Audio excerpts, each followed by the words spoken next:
శ్రీమాత్రే నమః. శ్రీ లలితా సహస్రనామంలోని 501వ నామము గుడాన్న ప్రీత మానస. మనకి ఇక్కడ వసన్యాది వాగ్దేవతలు 495వ నామం నుంచి లాకినీదేవి గురించి వివరిస్తూ వచ్చారు. ఇప్పుడు అమ్మవారిని గుడాన్న ప్రీత మానస అనే నామంతో కొలుస్తున్నారు. అంటే గుడాన్నమునందు ఎక్కువ ప్రీతి కలిగినది అని అర్థం అన్నమాట. ఈ గుడాన్నం అంటే ఏంటి అంటే బెల్లంతో కలిపి వండిన అన్నమునందు ప్రీతి కలిగింది అని అర్థం వస్తుంది. ఎందుకు ప్రీతి కలిగి ఉంటుంది? అమ్మవారికి గుడాన్నం అంటే ఇష్టమా, పాయసం అంటే ఇష్టమా అనే విషయం కాదు. ఇది మనం దీనిలో అంతర్లీనంగా మనం కనుక ఆలోచించినట్లయితే మనము భగవంతునికి నైవేద్యం సమర్పించినప్పుడు ఆ నైవేద్యాన్ని భగవంతుడు స్వీకరించడు కదా. కానీ అతని యొక్క చల్లని చూపులు, ఆ అమ్మవారి యొక్క చల్లని చూపులు ఆ నైవేద్యం మీద పడి ఆ తర్వాత ఆ నైవేద్యాన్ని మనము ప్రసాదంగా స్వీకరించినప్పుడు మనకి ఆ ఆరోగ్యం అన్నది ఏర్పడుతూ ఉంటుంది. దానివల్ల మనకి ఆ నైవేద్యాన్ని మనం స్వీకరించడం ద్వారా మనకి ఆరోగ్యము, సౌభాగ్యము అలాంటివి ప్రాప్తిస్తూ ఉంటాయి. అందువలన వివిధ దేవతలకు నివేదించవలసిన పదార్థాలను మన ప్రాచీన ఋషులు వేదవిహితంగా నిర్ణయించారనమాట. మనం కనుక గమనించినట్లయితే జగన్మాత అంశ స్వరూపురాలైన లాకినీదేవి జీవుల్లోని మాంసధాతువును ఆశ్రయించి మాంసధాతువుకు పుష్టిని కలిగిస్తూ ఉంటుంది. గుడాన్నము లేదా బెల్లంతో ఉడికిచ్చిన అన్నము శరీరంలో ఇనుప లవణాలను ఎక్కువగా పెంపొందించడానికి ఉపయోగపడుతుంది. అందువల్ల మాంసధాతువును వృద్ధి చేస్తూ ఉంటుంది. ఆ కారణం వల్ల వసన్యాది వాగ్దేవతలు లాకినీదేవిని గుడాన్న ప్రీత మానస అనే నామంతో కీర్తించారు.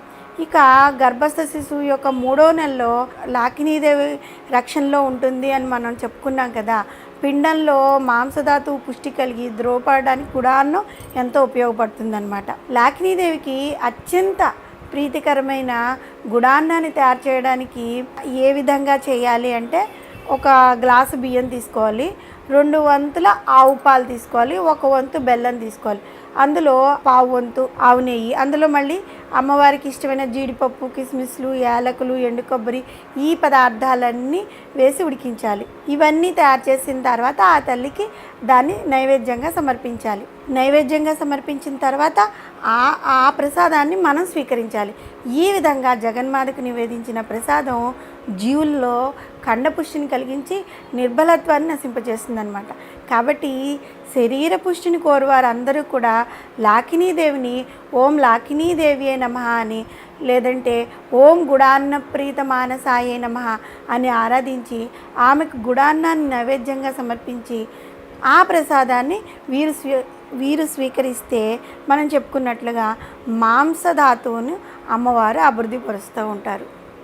జీవుల్లోని నాభిస్థానంలో మణిపూరక చక్రంలో 10 దళముల పద్మంలో 10 మంది మహాశక్తుల చేత పరివేష్టింపబడి మాంసధాతువును ఆశ్రయించి ఆ ధాతువుకి పుష్టిని కలుగజేసి ఆరోగ్యాన్ని వృద్ధిపరిచే లాకినీదేవిని మనందరం అన్నిత్యం శ్రద్ధాభక్తులతో గుడాన్న ప్రీత మానస అనే నామంతో కనుక స్మరించినట్లయితే ఎవరైతే గర్భవతులుగా ఉన్నారో వారికి 3వ మాసంలో ఉన్న ఆ గర్భస్థ శిశువుకు మాంసధాతువు యొక్క పుష్టిని ప్రసాదించి, అలాగే జీవులందరిలోనూ మాంసధాతువు ఆరోగ్యంగా ఉండేలాగా చూసేటట్లు ఆ తల్లి మనల్ని కరుణిస్తుంది. శ్రీమాత్రే నమః. శ్రీ లలితా సహస్రనామంలోని 502వ నామము సమస్త భక్త సుఖద. ఈ నామానికి అర్థం ఏంటి అంటే భక్తులందరికీ సుఖములను ప్రసాదించినది అనే అర్థం వస్తుంది. 495వ నామం నుంచి లాకినీదేవి యొక్క లక్షణాలు మనం వివరించుకుంటూ వస్తున్నాం కదా. ఇక్కడ 502వ నామంలో ఏమని వివరించారు అంటే భక్తులందరికీ సుఖమును ప్రసాదిస్తుంది కాబట్టి సమస్త భక్త సుఖద అనే నామంతో వసన్యాది వాగ్దేవతలు కీర్తించారు. సమస్త అంటే అన్న పదము అన్ని రకములైన భక్తులకు అనే అర్థం ఇస్తుంది. భక్తుల్లో కూడా రకాలు ఉంటారా అన్న సందేహం మనకు వస్తుంది కదా. భగవద్గీతలో 7వ అధ్యాయమైన జ్ఞాన విజ్ఞాన యోగంలోని 16వ శ్లోకంలో శ్రీకృష్ణ పరమాత్ముడు భక్తులు 4 విధాలుగా ఉంటారు అని వివరించారు. ఆ 4 రకాలైన భక్తులు ఏ విధంగా ఉంటారని శ్రీకృష్ణ పరమాత్మ ఏమని చెప్పారు అంటే, అర్జున, ఈ లోకంలో ఉన్న మానవులు నన్ను 4 విధములుగా భజిస్తూ ఉంటారు. మొదటి రకం భక్తులు ఆర్తులు అన్నమాట. ఆ రకం భక్తులకు భగవంతుడు ఆపదలోనే గుర్తుకొస్తాడు. ఆపద వచ్చినప్పుడు మాత్రమే వీరు భగవంతుడికి మొక్కులు మొక్కుతూ ఉంటారు. తీరా ఆ ఆపద తీరిపోయిన తర్వాత ఇంకా భగవంతుని పట్టించుకోరు. వేల్పుల మొక్కులు వెయ్యేళ్ళు అన్నట్లుగా ఆ మొక్కులను వాయిదా వేస్తుంటారు. అప్పుడు మొక్కుతారు కదా, తర్వాత ఆ మొక్కులను వాయిదా వేసుకుంటూ వెళ్ళిపోతారు. ఎందుకంటే వాళ్ళ ఆపద తీరిపోయింది కదా. అందుకని వీరు ఎక్కువ అవకాశవాద భక్తులు అనమాట. ఇంకా రెండో రకం భక్తులు ఎలా ఉంటారంటే ఆర్ధార్థులు అంటారు వారిని. వీరు భగవంతుణ్ణి ధనం ప్రసాదించమని కోరుతూ ఉంటారు. తమకు వచ్చిన ధనంతో భగవంతునికి వాటా అంటే నాకు ఇంత వస్తే నీకు ఇంత పర్సంటేజ్ చొప్పున భగవంతుడికి ఇస్తాము అని చెప్తూ ఉంటారు. వీరు కూడా అవకాశవాద భక్తులే అనమాట. ఇంకా మూడో రకం భక్తులు జిజ్ఞాసులు. వీరు ఎంతసేపు భగవతత్వాన్ని గురించి తెలుసుకోవడానికి ప్రయత్నం చేస్తూ ఉంటారు. నేనెవరు, ఆత్మ అంటే ఏంటి, పరమాత్మను చేరే విధం ఏమిటి అనే విషయంపై ఆలోచన చేస్తూ ఉంటారు. ఇటువంటి భక్తులు ఎక్కడో అరుదుగా ఉంటూ ఉంటారనమాట. ఈ జిజ్ఞాసులకి ఎటువంటి కోరికలు ఉండవు, కేవలం భగవంతుని పొందాలనేదే వారి ప్రయత్నం. ఇంకా నాలుగో రకం భక్తులు జ్ఞానులు అనమాట. వీరు ఉత్తమమైన భక్తులు కోకు వస్తూ ఉంటారు. వేదాలు, ఉపనిషత్తులు, శాస్త్రాలు, పురాణాలు, ఇతిహాసాలు వీటినన్నిటినీ శ్రద్ధగా చదివేసి వాటిలోని సారాన్ని గ్రహించి ఈ శరీరం శాశ్వతం కాదు, ఆత్మయే నిత్యం, సత్యము, పరబ్రహ్మ స్వరూపం ఒకటే అని వాళ్ళు ఎప్పుడూ నమ్ముతూ ఉంటారు. కొంతమందిలో ఈ 4 రకాలైన భక్తి కూడా ఉంటుందన్నమాట. మొదటి తమ కష్టాలను దుఃఖాలను పోవాలని కోరుకుంటూ ఉంటారు కొంతమంది. భగవంతుడు దుఃఖాలు కష్టాలు తీర్చిన తర్వాత సుఖాలు కావాలని కోరుకుంటారు. కొంతకాలానికి ఆ సుఖాలు కూడా అనుభవించిన తర్వాత ఆ సుఖాలు శాశ్వతం కాదు అని వాళ్ళు తెలుసుకుని నిత్యము సత్యము సుఖము వేరే ఏదో ఉంటుంది అని భావించి దానికోసం వేదాలు ఇవన్నీ చదువుకుని వాటిని అన్వేషిస్తూ జిజ్ఞాసులుగా మారుతారు. చివరికి అందులోన పరమాత్వాన్ని సందర్శించగలిగే జ్ఞానిగా మారుతూ ఉంటారు. జగన్మాత అంశస్వరూపురాలైన లాకినీదేవి ఏ రకపు భక్తులైనా సరే వారందరికీ ఈ అమ్మవారు సుఖాన్ని ప్రసాదిస్తూ ఉంటుంది. జీవుల్లో నాభిస్థానంలో 10 దళములు కలిగిన మణిపూరక చక్రంలో కొలువై ఉండి తనను సేవించే భక్తులు అర్హులైన ఆధార్థులైన జిజ్ఞాసులైన జ్ఞానులైన వారందరినీ సమదృష్టితో వారందరినీ కరుణించి సుఖములను లేదా వాళ్ళ యొక్క కోరికలను ప్రసాదించే జగన్మాత లాకినీదేవిని మనము సమస్త భక్త సుఖద అనే నామంతో కనుక ప్రతినిత్యం పూజిస్తూ ఉంటే ఆ తల్లి మనలో ఏ విధమైన కోరికలు ఉన్నా వాటిని తీర్చి మళ్ళీ మనల్ని జ్ఞానులుగా చేసి అమ్మ మనల్ని ఎల్లప్పుడూ కరుణిస్తూ ఉంటుంది. మనల్ని ఎల్లప్పుడూ సుఖవంతులుగా ఉండేలాగా అమ్మవారే చూసుకుంటుంది. శ్రీ నమః. శ్రీ లలితా సహస్రనామంలోని 503వ నామము లాకిన్యంబా స్వరూపిణి. మన 495వ నామం నుంచి లాకినీదేవి యొక్క లక్షణాలు, ఆమె యొక్క రంగు, ఆమె ఏ విధంగా ఉంటారు, శరీర వర్ణము, ఇంకా ఆ అమ్మవారికి ఏమేమి ప్రసాదాలు ఇష్టము, ఏ విధంగా కరుణిస్తారు అన్న దాని గురించి చెప్పుకుంటూ వస్తున్నాం కదా. ఈ నామంలో లాకిన్యంబ స్వరూపిణి అంటే అమ్మవారు మణిపూరక చక్రంలో ఉంటారని చెప్పుకున్నప్పుడు ఎప్పుడైతే మణిపూరక చక్రము యాక్టివేట్ అవుతుందో అంటే ఆరోగ్యంగా ఉంటుందో ఆ మణిపూరక చక్రం ఈ అమ్మవారి లాకిన్యంబాదేవి వల్ల మిగిలిన చక్రాలన్నీ కూడా ఆరోగ్యంగా ఉంటాయన్నమాట. షట్చక్ర నిరూపణ అనే గ్రంథంలో ఏ విధంగా వివరింపబడి ఉంది అంటే మణిపూరక చక్ర పద్మం యొక్క కర్ణికలో త్రికోణం ఉంటుంది. అది అగ్నిమండలమే ఎర్రని రంగులో ప్రకాశిస్తూ ఉంటుంది. అక్కడ అగ్నిబీజ అధిదేవత రమ్ అనే ముఖ్య బీజాక్షరంతో వెలసిల్లు ఉంటుంది. ఆ దేవత మేషవాహనాన్ని కలిగి ఉంటుంది. ఈ రమ్ బీజం యొక్క అంక భాగంలో సింధూర వర్ణం కలిగిన రుద్రమూర్తి స్థితుడై ఉంటాడు. 3 కన్నులు కలిగి అభయవరద ముద్రలతో ఉన్న ఆయన ఆ ఒడలంతా కూడా అంటే శరీరం అంతా కూడా భస్మ లేపనంతో సృష్టి సంహారకారగా ఉంటూ ఉంటాడు. జగద్గురువులు ఆదిశంకరులు సౌందర్యలహరిలో 40వ శ్లోకంలో ఈ చక్రంలో స్థితిలో ఉన్న శివశక్తుల్ని ఏ విధంగా వివరించారు అంటే సదాశివుడు నీలమేఘం వలె, శక్తి ఏమో మెరుపు తీగ వలె ప్రకాశిస్తూ ఉంటుంది. అమ్మా నీవు సదాశివుడు, ఈ చక్రంలో మేఘేశ్వరుడు, నీవు సదాశివుడు.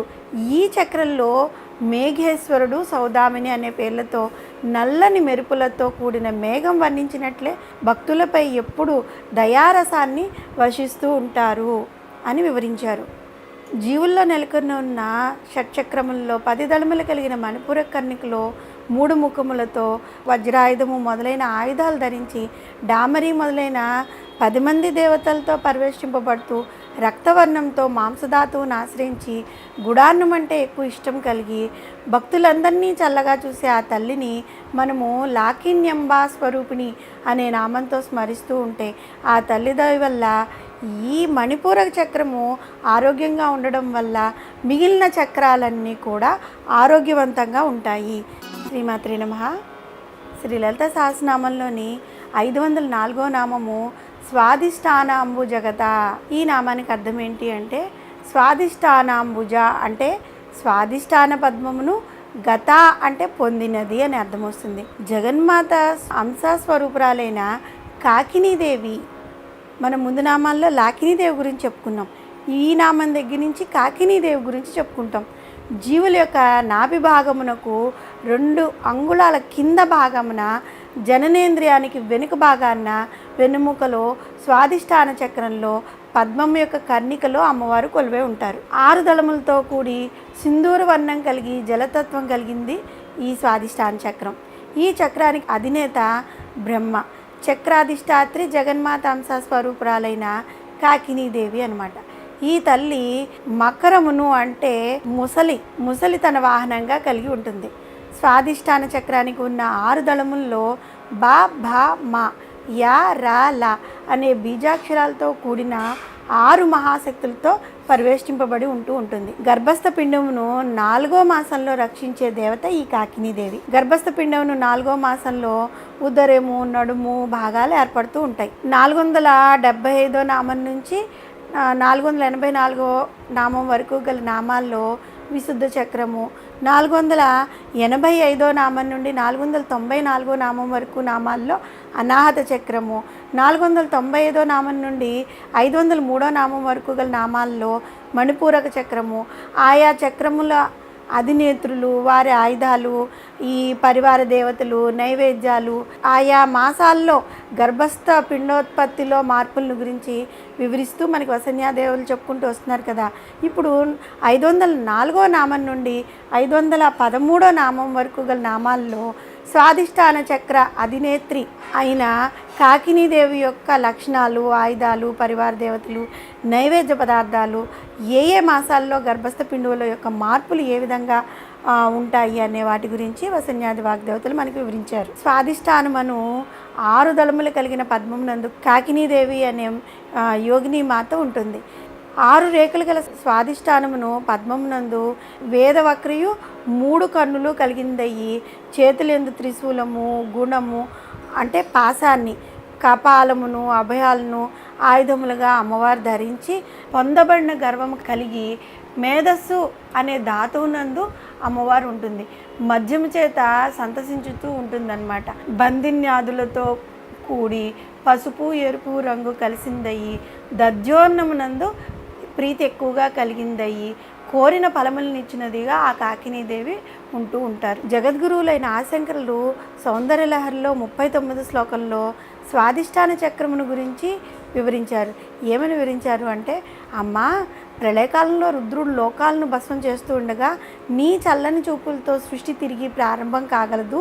స్వాదిష్టాన చక్రం ఉందని జల తేజస్సు చల్లదనమునకు సంకేతం కదా అని వివరించారు. సాధన చేసిన నీ భక్తులకు స్వాదిష్టాన చక్రమందు నీవు పరమశివునితో సమయాంబ సంవత్సరేశ్వరులుగా దర్శనం ఇస్తూ ఉంటావు. అక్కడ రుద్రుడు ప్రళయరుద్రుడుగా, నీవు చల్లని చూపులో సమయాంబాదేవిగా ఉంటారన్నమాట. అంటే అక్కడ శివుడు రుద్రుడు, అమ్మవారేమో సమయాంబాదేవి, ఆ విధంగా ఉంటారు. స్వాదిష్టాన దేవత అయిన కాకినీ దేవత సిద్ధేశ్వరి నామంతో కూడా వ్యవహరింపబడుతూ ఉంటుంది. కాకినీ దేవతను కనుక అర్చించినట్లయితే మేధస్సు వృద్ధి పొందుతుంది. శిరస్సునందు మృదు భాగమైన మేధస్సు అనే ధాతువునందులి దోషం పరిహరింపబడుతూ ఉంటుందన్నమాట. స్వాదిష్టాన చక్రము తేజోవంతంగా లేకపోతే అన్నీ తన స్వాధీనంలో ఉంచుకోవాలనే భావన ఎక్కువగా కలుగుతూ ఉంటుంది. మద్యానికి బానిసలవుతూ ఉంటారు. ఋతుస్రావ సమస్యలు, గర్భాశయంలో తిత్తులు, విరోచనం ఆపుకోలేకపోవడం, వృషణాల వ్యాధి, పోస్టేట్ వ్యాధి, ఈ మొదలైనవన్నీ వ్యాధులు కలుగుతాయన్నమాట. స్వాదిష్టాన చక్రము సమతుల్య స్థితిలో ఉన్నప్పుడు అందరితో సంభావంగా కలిగి ఉండడం, దాంపత్య జీవితం సాఫీగా కొనసాగడం అలాంటివి అమ్మవారు కటాక్షిస్తుందన్నమాట. స్వాదిష్టాన చక్రమును సమతుల్యంగా ఉంచుకుని కాకినీదేవి యొక్క అనుగ్రహాన్ని పొందడానికి మనము ఏం చేయాలి అంటే ధ్యాన నిమగ్నులమై మనసును నాభిస్థానానికి కింద ఉన్న స్వాదిష్టాన చక్రంపై దృష్టిని కేంద్రీకరించి ఓం స్వాదిష్టానాంబుజగదాయై నమః అని కానీ, లేదంటే ఓం కాకినీదేవి అయి నమః అని కొద్దిసేపు స్మరిస్తూ ఉంటే ఆ చక్రంలో ఉన్న దోషాలన్నీ నివారింపబడి సమతుల్య స్థితి ఏర్పడి ఆ శరీరానికి ఆరోగ్యం ప్రసాదిస్తుంది ఆ తల్లి. జీవుల్లో షట్చక్రాల్లో నాభిస్థానానికి కింద మూలాధారం పైన ఉన్న 6 దళములు కలిగిన పద్మంలో బంధన్యాది 6 శక్తుల చేత పరివేష్టింపబడి గర్భస్థ శిశువునకు 4వ మాసంలో రక్షణ కల్పించే జగన్మాతను మనము స్వాదిష్టానాంబుజగత అనే నామంతో కనుక నిత్యము భక్తితో స్మరిస్తూ ఉంటే నామంలో చెప్పుకున్నట్లుగా మూలాధార చక్రంలో సరిగా పనిచేయకపోవడం వల్ల వచ్చే అనారోగ్యాలు అంటే గర్భానికి సంబంధించిన అనారోగ్యాలన్నీ పోయి ఆరోగ్యంగా ఉంటారు. అంతేకాకుండా ఈ తల్లిని పూజించడం ద్వారా మేధస్సు బాగా అభివృద్ధి చెందుతుంది, అంటే ఎక్కువ తెలివితేటలు కలిగిన వారు అవుతారనమాట. శ్రీమాత్రే నమః. శ్రీ లలితా సహస్రనామంలోని 505వ నామము చతుర్వక్ర మనోహర. ఈ నామానికి అర్థం ఏంటి అంటే చతుర్ అంటే 4, వక్ర అంటే ముఖములతో, మనోహర అంటే అందముగా ఉండునది అని అర్థం వస్తుంది. షట్చక్రాల్లో 3 చక్రములైన విశుద్ధ, అనాహత, మణిపూర చక్రాల అధిష్టాతులను గురించి మనం ముందు నామాల్లో వివరించుకున్నాం.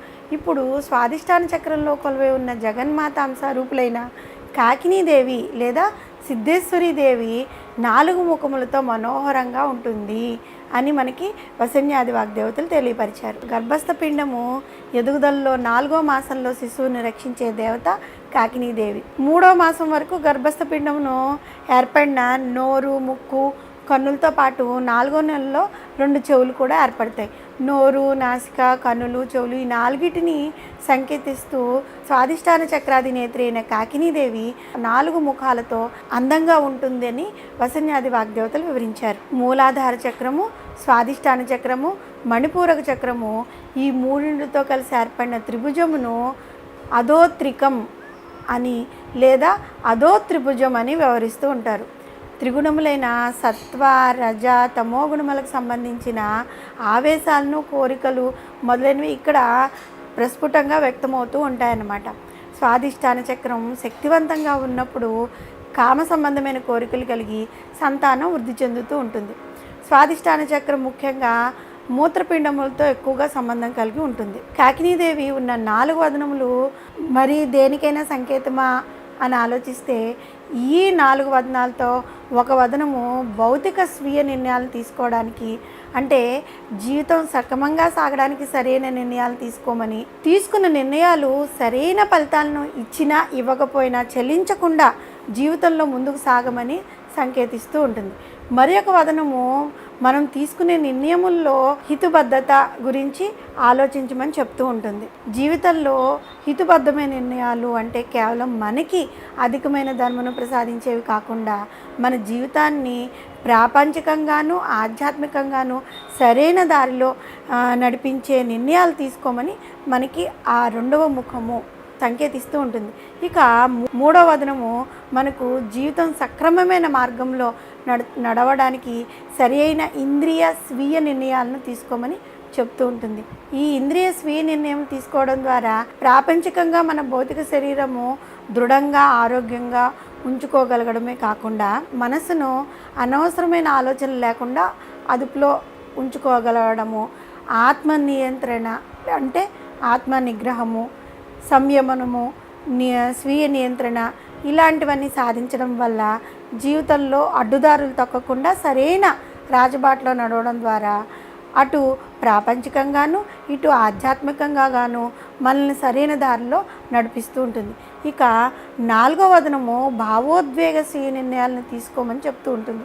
భావోద్వేగములు మానవుల జీవితంలో ఎంతో ప్రాముఖ్యతను పోషిస్తూ ఉంటాయి. భావోద్వేగములకు లోనైన మానవుడు తన జీవితంలో తీసుకునే నిర్ణయాలు అతన్ని ఉచ్చ స్థితిలో అయినా ఉండవచ్చు, లేదా అధపాతాళానికైనా త్రోసేయవచ్చు. అందువల్ల కొందరు ఓర్పుగా ఉండి నిర్ణయాలు తీసుకుంటే, మరికొందరు తొందరపాటుతో నిర్ణయాలు తీసుకుంటూ ఉంటారు. భావోద్వేగాలకు లోను కాకుండా వాటిని తమ అదుపులో ఉంచుకుని నిర్ణయాలు తీసుకున్నప్పుడే అవి సరైన నిర్ణయాలే మన జీవితాల్లో సత్ఫలితాలని ప్రసాదిస్తూ ఉంటాయి. మానవ యొక్క జీవితాన్ని అటు ప్రాపంచికంగా ఇటు ఆధ్యాత్మికంగా సక్రమమైన దారిలో నడపడానికి చతుర్వక్ర మనోహర అని వసన్యాది వాగ్దేవతలు కీర్తించిన స్వాధిష్టాన చక్రాధిష్టాత్రి అయిన కాకినీదేవి తన 4 వదనాలతో సంకేతించిన నిర్ణయాలను సక్రమంగా తీసుకోవడానికి నిరంతరం ఆ తల్లిని ప్రధాన బీజమైన వంతోనూ ఓం కాకినీదేవియే నమః అని కానీ, ఓం సిద్ధేశ్వరీదేవియే నమః అని కానీ, ఓం చతుర్వక్ర మనోహరాయే నమః అని కానీ ప్రతినిత్యం స్మరిస్తే ఆ తల్లి మనకు మేధస్సును నియంత్రించేది కాబట్టి జీవితంలో సరైన నిర్ణయాలు తీసుకుని అమలు పరిచేలాగా చూస్తుంది. జీవుల్లో నెలకొని ఉన్న షట్చక్రాల్లో నాభిస్థానమునకు క్రింది భాగంలో 6 దళములు కలిగిన పద్మంలో బంధన్యాది 6 మహాశక్తుల చేత పరివేష్టింపబడి గర్భస్థ శిశువుకు 4వ నెలలో రక్షణ కల్పించి మానవులు తమ జీవితంలో సరైన నిర్ణయాలు తీసుకునేలాగా ప్రేరేపించే జగన్మాతను మనము చతుర్వక్ర మనోహర అనే నామంతో స్మరిస్తూ ఉంటే ఆ తల్లి దయ వల్ల గర్భిణీలకు 4వ మాసంలో ఆ శిశువును ఆ తల్లి రక్షిస్తూ ఉంటుంది. అంతేకాకుండా మనలో మేధస్సును ఎక్కువగా పెంచి ఏ దారిలో వెళ్తే మనం సక్రమ దారిలో వెళ్తున్నామా లేదా అనే తెలివితేటలను అమ్మవారు మనకి ప్రసాదిస్తుంది. అంతేకాకుండా సక్రమమైన నిర్ణయాలు తీసుకునేలాగా ఆ తల్లి మనల్ని ప్రేరేపిస్తుంది. శ్రీమాత్రే నమః. శ్రీ లలితా సహస్రనామంలోని 506వ నామము శూలాధ్యాయుధ సంపన్న. ఈ నామానికి అర్థం ఏంటి అంటే, శూల అంటే శూలము, ఆది అంటే మొదలైన, ఆయుధ అంటే ఆయుధములు, సంపన్న అంటే కలిగి ఉన్నది, అంటే త్రిశూలము మొదలైన ఆయుధాలు కలిగి ఉన్నది అని అర్థం వస్తుంది. జీవుల్లోని షట్చక్రాల్లో ఈ నాభిస్థానం కొద్దిగా కింద మూలాధారానికి పైన కొలువున్న స్వాధిష్టాన చక్ర పద్మంలో 6 దళాలు కలిగిన పద్మకర్ణికలో జగన్మాత అంశారూపురాలైన కాకినీదేవి కొలువే ఉన్నారు అని మనం ముందు నుంచి చెప్పుకుంటూ వస్తున్నాం కదా. ముందు నామాల్లో జీవుల్లోని షట్చక్రాల్లో నాభిస్థానానికి కొద్దిగా కింద మూలాధారానికి పైన కొలువున్న స్వాధిష్టాన చక్రంలో 6 దళాలు కలిగిన పద్మకర్ణికలో జగన్మాత యొక్క అంశారూపురాలైన కాకినీదేవి కొలువై ఉంది. ఇప్పుడు మనం చెప్పుకుంటున్న నామంలో శూలాధ్యాయుధ సంపన్న అంటే మనం చెప్పుకున్నాం కదా, శూలము మొదలైన ఆయుధాలు కలిగి ఉంది అని. ఆ తల్లి తన హస్తాలలో శూలము, పాశము, కపాలము, ఈ అభయముద్రలను ధరించి ఉంటుందన్నమాట. ఆ తల్లి ఎప్పుడూను దుష్టుల్ని శిక్షించడానికి, శిష్టుల్ని రక్షించడానికి తన చేతుల్లో ఈ ఆయుధాలని కలిగి ఉంటుంది. అభయముద్ర కూడా ఒక ఆయుధంగా మనం ఇక్కడ చెప్పుకుంటూ ఉంటామన్నమాట. రాక్షస సంహారణార్థం దేవతల ప్రార్థన మేరకు జగన్మాత లలితా త్రిపుర సుందరి ఆవిర్భవించినప్పుడు దేవతలందరూ ఆ తల్లికి వాళ్ళ యొక్క ఆయుధాలన్నీ సమర్పించారనమాట. ఆ ఆయుధాల్లో పరమేశ్వరుడు జగన్మాతకు ప్రసాదించిన ఆయుధమే త్రిశూలం. 3 పదునైన కోణాలుగా కలిగి ఆయుధం ఉంటుందన్నమాట. దాన్నే త్రిశూలము అంటారు. ఈ 3 కోణాలు సత్యము, ధర్మము, న్యాయము, ఈ 3 అంశాలను మనకి సంకేతంగా చూపిస్తూ ఉంటాయి. ఈ 3 అంశాలపైనే ఈ సమస్త విశ్వం కూడా ఆధారపడి ఉంటుంది. ఎవరైతే ఈ 3టిని అనుసరిస్తారో వారికి ఆ తల్లి ఎప్పుడూ రక్షణనిస్తూ ఉంటుంది. ఆ 3టిని అతిక్రమించిన వారు ఉంటారు కదా, వారికి మాత్రము దండన తప్పనిసరి అని అమ్మవారు హెచ్చరిస్తూ ఉంటుందన్నమాట. అందుకే జగన్మాత ఎప్పుడు తన చేతిలో త్రిశూలం పెట్టుకుంటుంది. ఆ తల్లి మరొక చేతిలో ఏముంటుంది అంటే పాశము ఉంటుంది. పాశము అంటే పశు ప్రవృత్తి కలవారికి, ఈ పాశవిక ప్రవృత్తి కలిగి సౌమ్యులైన వారిని అంటే మంచివారిని ఎవరైతే బాధిస్తూ ఉంటారో అలాంటి వారికి ఆ పాశము యమపాసంలాగా మారుతుందన్నమాట. ఆ ఆయుధం ఆ విధంగా ఒక యమపాసంలాగా చెడ్డవారి మీద పనిచేస్తుంటుంది. మానవుడు 2 కాళ్ళ పసుపు అని ముందు నామాల్లో చెప్పుకుంటూ వస్తున్నాం కదా. 4 కాళ్ళ పసుపు కేవలం ఒక పాసంతో బంధింపబడి ఉంటుంది. కానీ ఈ 2 కాళ్ళ పసుపైన మానవుడు ఈ భార్య, భర్త, పిల్లలు, ఆస్తిపాస్తులు, ఐశ్వర్యము ఇలా ఒకటేమిటి అనేక పాశాల చేత బంధింపబడి వాటి నుంచి ఇంకా బయటపడలేక అందులోనే కొట్టుకుంటూ ఉంటాడు. ఈ బంధాల్లో విముక్తి పొందలేక కొట్టుకుంటూ ఉంటాడనమాట. అలాంటి సమయంలో ఆ భక్తుడు, ఆ శరణార్థుడు అమ్మవారిని అన్యథా శరణం నాస్తి త్వమేవ శరణం మమ అని తన సర్వస్వ శరణాగతిని వేడిన వారికి జగన్మాత వారిపై తన చేతులని పాసంతో వారి యొక్క ఈ భవబంధాలు అనే పాసాలన్నింటినీ తొలగించేసి వారికి ముక్తిని కలిగిస్తుంది. తమ యొక్క అహంకారము, స్వార్థపరత్వము, నేను నాది అనే భావనలతో ఎవరైతే విరుగుతూ కన్ను మిన్ను కానుక ప్రవర్తించే వారికి నీ కపాలం చివరికి ఆ మరుభూమిలో పడి దొల్లవలసిందేరా అనే ఒక సందేశాన్ని మనకి ఇవ్వడానికి ఆ తల్లి తన చేతిలో కపాలాన్ని కూడా ధరించి ఉంటుంది. ఇక జగన్మాత ధరించిన అభయముద్ర, దీన్ని కూడా ఒక ఆయుధంగా మనం చెప్పుకున్నాం కదా. ఈ అభయముద్ర వలన అనేక రకాలైన భయములతో జీవితం గడుపుతూ ఉండేవారికి, నడి సముద్రంలో పడి దారి తెన్ను తెలియక బాధపడుతున్న వారికి నేనుండగా నీకు భయమేలా అని అమ్మవారు తన అభయముద్రని చూపిస్తూ ఉంటారు. అంతేకాకుండా నీ భయాలన్నిటినీ వదిలి నీ యొక్క భారాలన్నిటినీ నాపై వదిలివేసి నిర్భయంగా నిశ్చింతంగా ఉండు అని తెలియజేసేదే ఆ తల్లి యొక్క అభయముద్ర అన్నమాట, అభయాస్తం. అంతకు మించి మనకు అభయాన్ని ప్రసాదించే ఈ సమస్త విశ్వంలో అమ్మలను కన్నా అమ్మ ముగురమ్మల మూలపుటమ్మ తప్ప ఇంకెవరుంటారు చెప్పండి. ఈ విధంగా దుష్టులను బాధల నుండి అమాయకులను రక్షించడానికి, సమస్త జనులకు అభయాన్ని ప్రసాదించడానికి, వారిలోని తమోగుణమును రజోగుణమును ఉపసంహరించి సత్వగుణమును పెంపొందించడానికి జగన్మాత అంశస్వరూపురాలైన కాకినీదేవి లేదా సిద్ధేశ్వరీదేవి తన చేతుల్లో 4 ఆయుధాలను ధరించి శూలాధ్యాయుధ సంపన్న అనే నామంతో విలసిల్లుతూ ఉందన్నమాట. దుష్ట శిక్షణకు, శిష్టరక్షణకు తన చేతుల్లో త్రిశూలాన్ని, ఈ సంసారం నుండి పాశముల నుండి విముక్తులు చేయడానికి పాశాన్ని, మోక్షపదమును ప్రసాదించడానికి వాటికి కూడా పాశాన్ని, అహంకారము స్వార్థము తగ్గించుకోమని సూచించడానికి కపాలాన్ని, సమస్త జీవుల యొక్క భయాన్ని నివారించడానికి అభయముద్రను ధరించిన జగన్మాత అప్సారూపురాలైన కాకినీదేవిని మనందరము అనిత్యము శ్రద్ధాభక్తులతో శూలాధ్యాయుధ సంపన్న అనే నామంతో స్మరిస్తూ ఆ తల్లి యొక్క అపార కరుణా కటాక్షాలకి మనం గనక పాత్రులమైతే ఆ తల్లి దయ వల్ల ఈ అరిషడ్ వర్గాల నుంచి అంటే కామ, క్రోధ, లోభ, మోహ, మదమాత్సర్యాల నుంచి మనం దూరం చేయబడి, అంతేకాకుండా భయాన్ని పారద్రోలి ఆ తల్లి మనల్ని ఎల్లప్పుడూ రక్షిస్తుంటుంది. ఈ సంసారం అనే బంధనాల నుంచి మనల్ని అమ్మవారు విముక్తుల్ని చేస్తూ ఉంటుంది. శ్రీమాత్రే నమః. శ్రీ లలితా సహస్రనామంలోని 507వ నామము పీతవర్ణ. ఈ నామానికి అర్థం ఏంటంటే పసుపు రంగు శరీర వర్ణం కలిగినది అని అర్థం వస్తుంది. ఇక్కడ మనము గమనించాల్సింది ఏంటి అంటే 504వ నామంలో జీవుల్లోని షట్చక్రాల్లో నాభిస్థానానికి కొద్దిగా కింద మూలాధారానికి పైన కొలువున్న స్వాధిష్టాన చక్ర పద్మంలో 6 దళాలు కలిగిన పద్మకర్ణికలో జగన్మాత అంశస్వరూపురాలైన కాకినీదేవి కొలువై ఉంటుంది అని చెప్పుకున్నాం కదా. 505వ నామంలో ఆ తల్లి 4 ముఖాలతో చతుర్వక్ర మనోహర అంటే 4 ముఖములతో కొలువై ఉంటుందని చెప్పుకున్నాము. 506వ నామంలో శూలము, పాశము, కపాలము, అభయముద్రల్ని ధరించి శూలాధ్యాయుధ సంపన్న ఆ విధంగా ఉంటుంది ఆ తల్లి అని వివరించాం.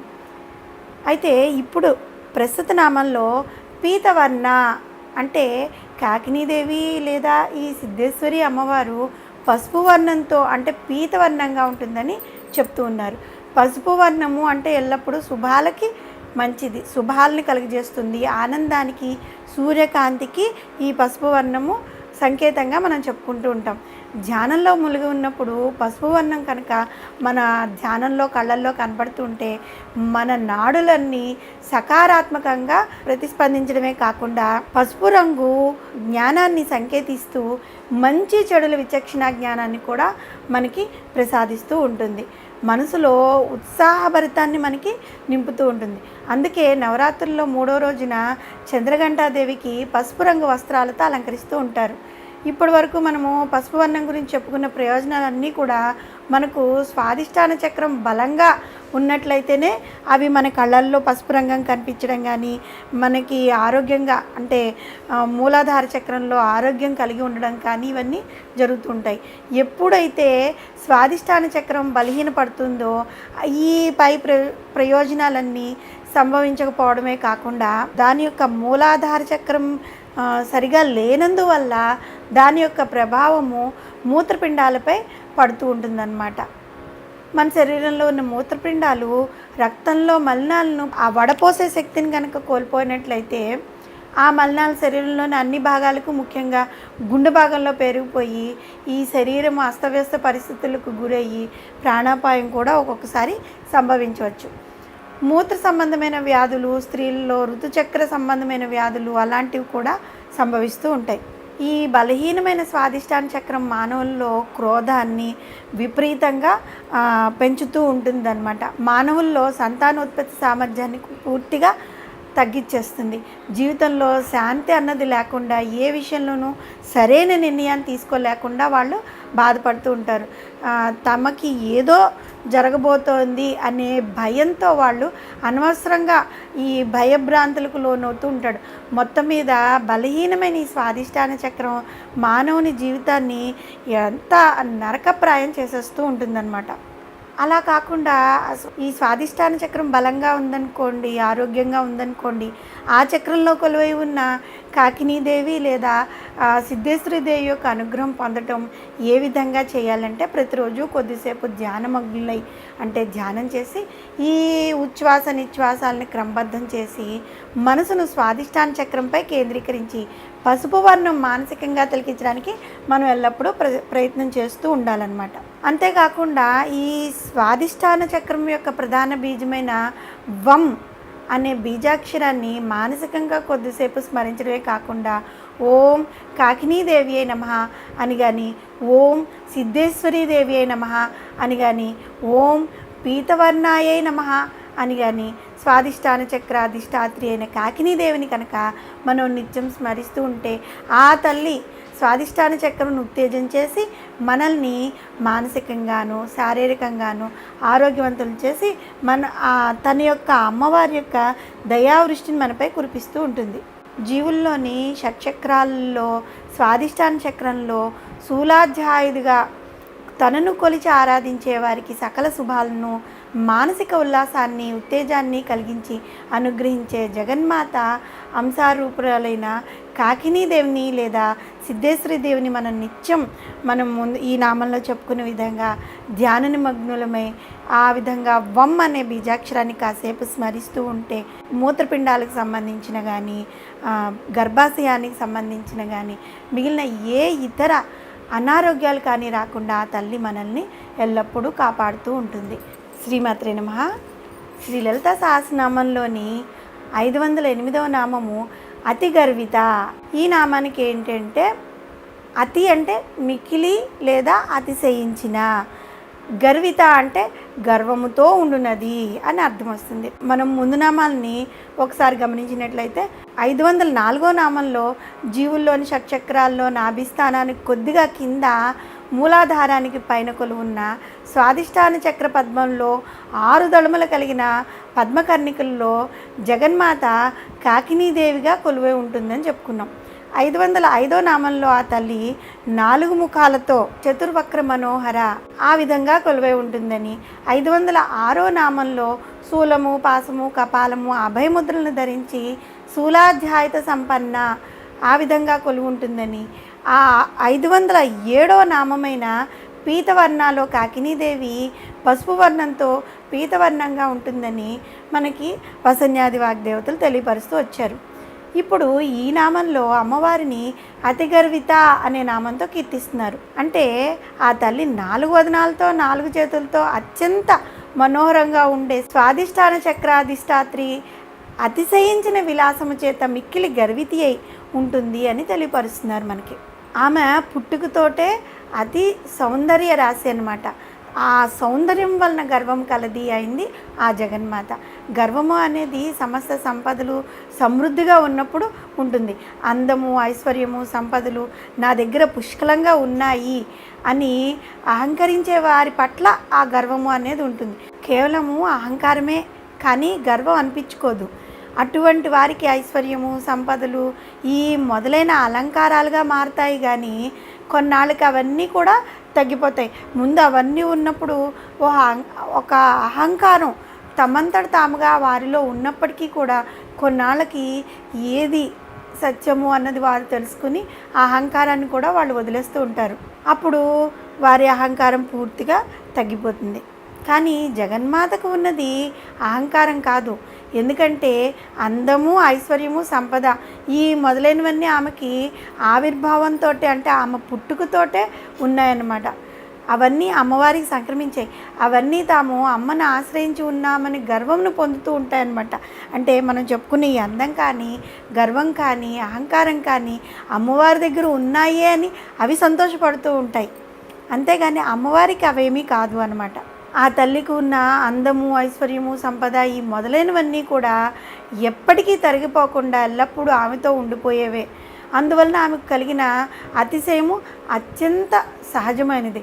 అవన్నీ కూడా ఆమెకు పుష్టిధనమును, నిండుదనాన్ని సమకూరుస్తూ ఉంటాయి.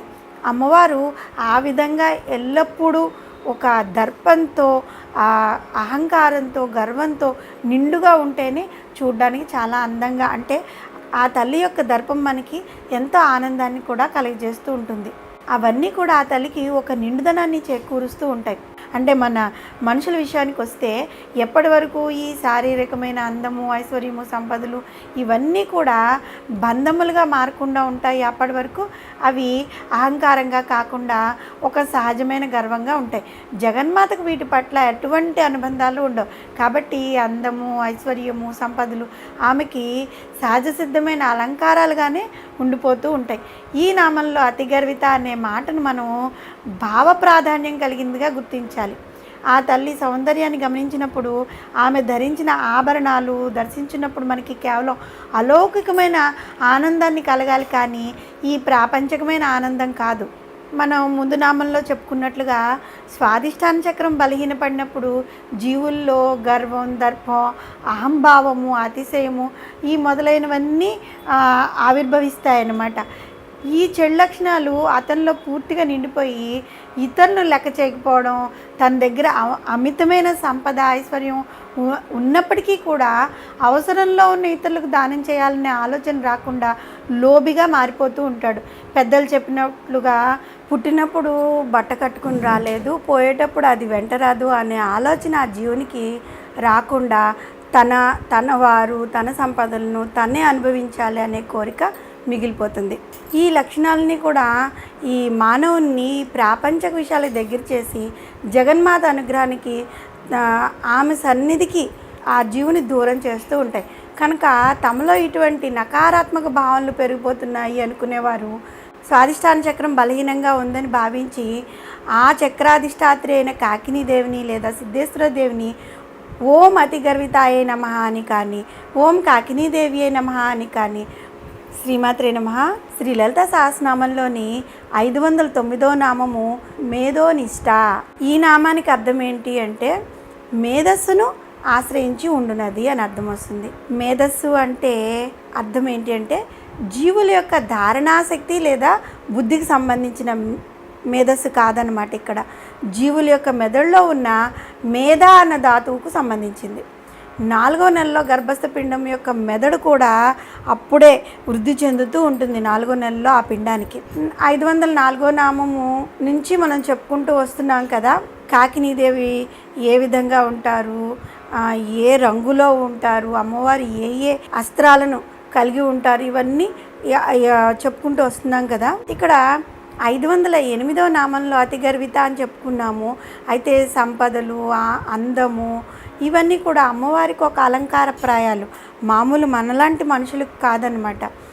అందుకని అతి గర్విత అయినప్పటికీ కూడా మనలో ఉన్న గర్వమును, అహంకారాన్ని అమ్మవారు తీసేస్తూ ఉంటుంది. ఇక్కడ మేధోనిష్టాలో ఆ తల్లి జీవుల యొక్క మెదడులోని మేధస్సు అనే ధాతువును ఆశ్రయించి ఉంటుంది. ఈ మేధస్సు అనే ధాతువు జీవుల యొక్క మెదడుకు ఎల్లప్పుడూ ప్రేరణనిస్తూ ఉంటుందన్నమాట. జీవుల యొక్క ఈ భౌతిక శరీరము 9 ధాతువులతో నిర్మితమై ఉంటుంది. అవి ఏంటి అంటే చర్మము, రక్తము, మాంసము, మేధ, ఎముకలు, మజ్జ, వీర్యము, ప్రాణము, జీవము, ఈ 9 ధాతువుల చేత ఈ శరీరం నింపబడుతుంది. ఈ ధాతువుల్లో జగన్మాత అంశారూపురాలైన కాకినీదేవి జీవుల యొక్క మేధస్సును ఆశ్రయించి ఉంటుంది. ఈ తల భాగంలో ఉండే తెల్లటి కొవ్వు లేదా మాంస భాగాన్నే మేధస్సు అని వ్యవహరిస్తూ ఉంటారు. సిద్ధేశ్వరి దేవత ఈ మెదడు భాగాన్ని ఆశ్రయించి ఉంటుందన్నమాట. స్వాదిష్టాన చక్రం కనుక బలహీనపడినట్లయితే మెదడులో ఉండే మేధస్సు ధాతువులో రుగ్మతులు కూడా వస్తూ ఉంటాయి. ఈ రుగ్మతుల వల్ల జ్ఞాపకశక్తి తగ్గిపోవడం, నిర్ణయాలు తీసుకునే శక్తి సన్నగిల్లడము, ఇలాంటి సమస్యలన్నీ తలెత్తుతూ ఉంటాయి. స్వాదిష్టాన చక్రాన్ని కనుక ఉత్తేజనం చేయకపోతే జీవితం అంతా నరకప్రాయం అయిపోతుంది. ఈ స్వాదిష్టాన చక్రాన్ని శక్తివంతం చేయాలి అంటే ఆ తల్లిని ధ్యాన శ్లోకంతో ముందుగా పూజించి, మనం ముందు నామాలను చెప్పుకుంటూ వస్తున్నాం కదా, ఓం మేధోనిష్టాయ నమః అని కానీ, ఓం కాకినీదేవి అయిన నమః అని కానీ, ఓం సిద్ధేశ్వరీ దేవి అయిన నమః అని కానీ, స్వాదిష్టాన చక్రాధిష్టాత్రిని అన్నిత్యం కనుక మనము ఆ కాకినీదేవిని స్మరిస్తూ ఉంటే ఆ తల్లి యొక్క అనుగ్రహాన్ని మనం పొందొచ్చు. జీవుల యొక్క మెదడులో ఉన్న మేధ అనే ధాతువుకు సంబంధించి 4వ నెలలో గర్భస్థ పిండం యొక్క మెదడును వృద్ధి పొందించి తనను కొలిచి ఆరాధించే భక్తులకు మంచి బుద్ధిని, నిర్ణయాత్మక శక్తిని ఆ తల్లి ప్రసాదిస్తూ ఉంటుంది. కాబట్టి ఎవరైతే మేధోనిష్టాయ నమః అని పూజిస్తూ ఉంటారో వారికి మంచి జ్ఞాపక శక్తిని, ఈ మేధా శక్తిని అమ్మవారు ప్రసాదిస్తుంది. ఇంకా గర్భవతులకైతే 4వ మాసంలో ఈ తల్లిని పూజించిన వారికి ఆ పిండము యొక్క మేధస్సు బాగా అభివృద్ధి చెంది వాళ్ళు పుట్టిన తర్వాత, పెద్దవారైన తర్వాత మంచి మేధస్సు, తెలివి తేటలు కలిగిన పిల్లలుగా అభివృద్ధి చెందుతారు. శ్రీమాత్రే నమః. శ్రీ లలితా సహస్రనామంలోని 510వ నామము మధుప్రీత. ఈ నామానికి అర్థం ఏంటంటే మధు అంటే తేనె, ప్రీత అంటే మిక్కిలి ప్రీతి కలిగినది, అంటే తేనె యందు మిక్కిలి ప్రీతి కలిగినది అని అర్థం వస్తుంది. కాకినీదేవి మధునందు అంటే తేనె యందు ఎక్కువ ప్రీతి కలిగిందనమాట. కొంతమంది మధు అంటే ఆ పదానికి మద్యము అని అలా వేరే వేరే అర్థాలు తీస్తూ ఉంటారు. కానీ ఇక్కడ మధు అంటే తేనె అని అర్థం అనమాట. వామాచార పరులు ఏం చేస్తుంటారంటే మధువు నా తల్లికి నైవేద్యంగా సమర్పిస్తే, సమయాచార పరులు తేనెని సమర్పిస్తూ ఉంటారు. వసన్యాది వాగ్దేవతలు మనకి కాకినీదేవి గురించి వర్ణిస్తూ ఒక్కొక్క నామంలో అమ్మవారు ఏ విధంగా ఉన్నారు, ఏ రంగులో ఉన్నారు, ఎన్ని ఆయుధాలు ధరించారు, ఎందుకు ధరించారు, ఆ అమ్మవారు ఏమేమి మనకి ప్రసాదిస్తారు అన్నది చెప్పుకుంటూ వస్తున్నారు కదా. అయితే ఇక్కడ ఈ నామంలో వసన్యాది వాగ్దేవతలు మధుప్రీత అనే నామంలో కాకినీదేవిని లేదా సిద్ధేశ్వరి దేవిని తేనె యందు అత్యంత ప్రీతి కలిగింది అని మనకి తెలియజెప్తున్నారు. మనం ఉండే ఈ సమస్త విశ్వంలోని అన్ని పదార్థాలు సాక్షాత్తు ఆ జగన్మాత చేత సృష్టింపబడినవే కదా. అటువంటప్పుడు ఆ తల్లికి ఒక పదార్థం పైన అత్యంత ప్రీతి ఇంకొక దాని మీద ఉండదు అనే అలాంటివేవి ఉండవు అన్నమాట. అయితే ఇక్కడ మనం గమనించాల్సింది ఏంటి అంటే, ఏ పదార్థం అయితే ఆరోగ్యాన్ని భక్తులకు కలిగిస్తూ ఉంటాయో వాటినే తమకు నైవేద్యాలుగా ఎంచుకుని ఆ పదార్థాలపై తమ అనుగ్రహ దృష్టిని ప్రశ్నించి వారిని కటాక్షిస్తూ ఉంటారు అమ్మవారు. ఆ పరంపరలో భాగంగానే కాకినీదేవికి తేనె నైవేద్యంగా సమర్పిస్తారు. సూర్యుడు తన యొక్క కిరణాల ద్వారా అనేక రకాలైన ద్రవ్యాలను భూమిపై ప్రసరింపజేస్తే ఆ ద్రవ్యాలను భూమాత గ్రహించి వివిధ వృక్షాలు చెట్లలోకి ప్రసరింపజేస్తుందన్నమాట. అటువంటి వృక్షాలు పుష్పాల నుండి వచ్చిన మధుర పదార్థమే ఈ తేనె.